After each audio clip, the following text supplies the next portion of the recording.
दर्पणकार आणि दिग्दर्शनकार आचार्य बाळासाहेब जांभेकर यांच्या 181व्या पुण्यतिथी दिनानिमित्त आपण गेल्या 33 वर्षाच्या सणाबादच्या कार्यक्रमाप्रमाणे आज उपस्थित झालो. या ठिकाणी आपण हे बाळासाहेब आंबेडकरांचं स्मारक महाराष्ट्र पत्रकार कल्याण सर्व ग्रामस्थ कुटुंबीय सगळ्यांच्या सहकार्याने आपण अनुभव केला. आणि मावकेकर साहेब गेली 33 वर्ष या ठिकाणी 6 जानेवारी पत्रकार पुरस्कार पुरस्कार वितरण समारंभ, 17 मेला आचार्य बाळासाहेब आंबेडकरांची पुण्यतिथी आणि 20 फेब्रुवारीला आचार्य बाळासाहेब आंबेडकरांची जयंती असे कार्यक्रम या ठिकाणी.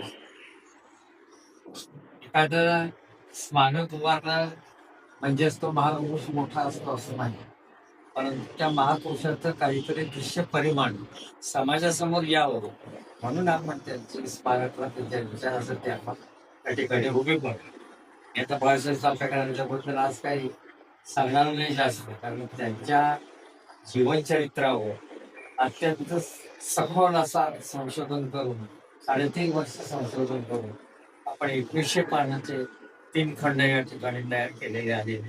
ते खंड माझ्या हातून तयार झाले की बाळासाहेब आंबेडकरांची आणि आनंद यासाठी आहे ते प्रसार मात्र करत, जसं काय पर्यटन क्षेत्र असेल, सामाजिक क्षेत्र असेल, माणुसकी फाउंडेशन असेल, ते ज्यांचे सहकारी सुहास मोठ्या घटना झाल्या नाहीत, पण त्या ही सगळी मंडळी जे समाजामध्ये काम योग्य करतात. कोरोनाच्या काळात माणुसकीच्या नात्याने आपण रुग्णांची सेवा केली. नंतरच्या काळात शिक्षण, आरोग्य, पर्यटन यासाठी काम ते. आणि आता आपण पुस्तकाचं गाव शासनाने आपल्याला नोंदून केलेलं आहे.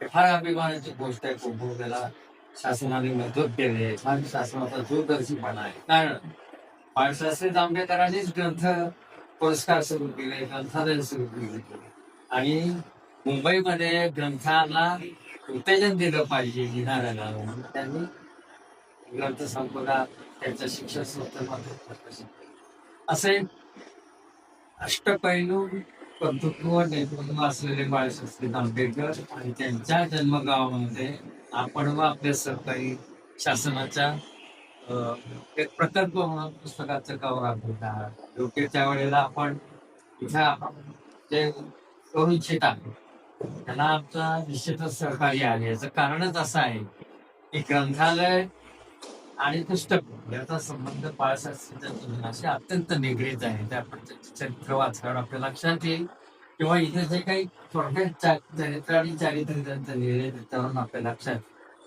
म्हणून पुस्तकाची वाचन संस्कृती, बाळशासनाची दूरदृष्टी आणि शासनाचं सहकार्य असा त्रिवेणी संगम तुमच्या या कार्यक्रमामधून दिसून येणार आहे. जेव्हा केव्हा तुम्ही याचा भव्य कार्यक्रम कराल, तुम्ही चांगलाच कार्यक्रम कराल, त्याच्यात काय वाद नाही. कारण आपलं काम तेवढं आहे चांगलं, आपल्यावरचे संधी आहेत, सहकार्य चांगले आहे. तुम्ही आम्हाला कार्यक्रमाच्या अडचणीशी जरी फोन केला, तुमच्या कार्यक्रमात तरी आम्हाला काय राग येणार नाही. आम्ही धावत या ठिकाणी सगळं सहकार्य. परंतु ही ते पुस्तकांचे गाव संकल्पना ही शासनाची अतिशय महत्वाची संकल्पना विनोद तावडेंच्या पुढाकारातून या ठिकाणी सुरू झाली. माझ्या दृष्टीने बाळासाहेबांच्या गावापासून वाचन संस्कृती जग महाराष्ट्रात प्रज्वलित व्हायचे असेल तर इथलं पुस्तकाचं गाव हे अतिशय समृद्ध झालं पाहिजे. आता नवीन जमान्यामध्ये पुस्तकं वाचणं थोडं तरुण पिढीचं कमी झालं असतं, सगळं मोबाईलवर आणि या फोनवर असतं.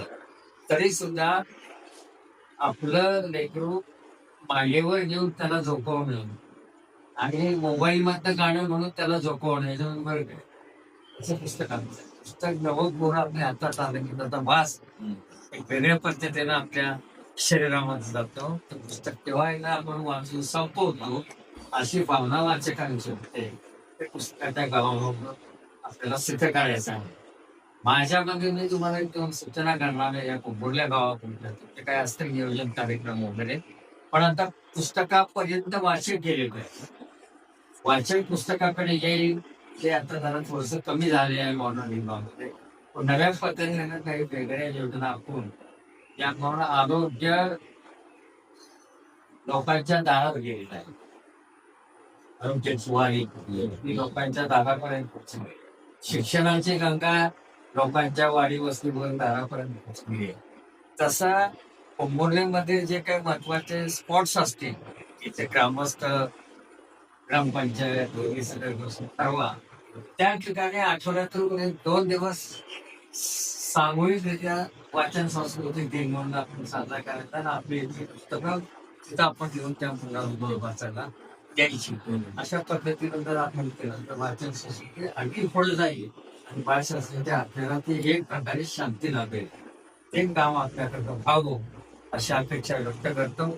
आपण सगळेजण अल्पसूचनेने या ठिकाणी आला त्याबद्दल मी आपल्या सर्वांना धन्यवाद देतो आणि तुमच्या मानसिक फाउंडेशनला जे जे सहकार्य जो पुढच्या काळामध्ये लागेल सर्व सहकार्य आमची संस्था आमचं सर्व सहकारी आम्ही निश्चितपणे करू. तुम्ही जे जे काम उभं कराल हेच असं नाही मुंबईमध्ये असेल त्या ठिकाणी पर्यटनात तुमच्या काही कल्पना आहे त्या सगळ्या कामांमध्ये हा 83 वर्षाचा शेणारामा फिट पाठीशी आहे. त्यासाठी आपल्याला शुभेच्छा.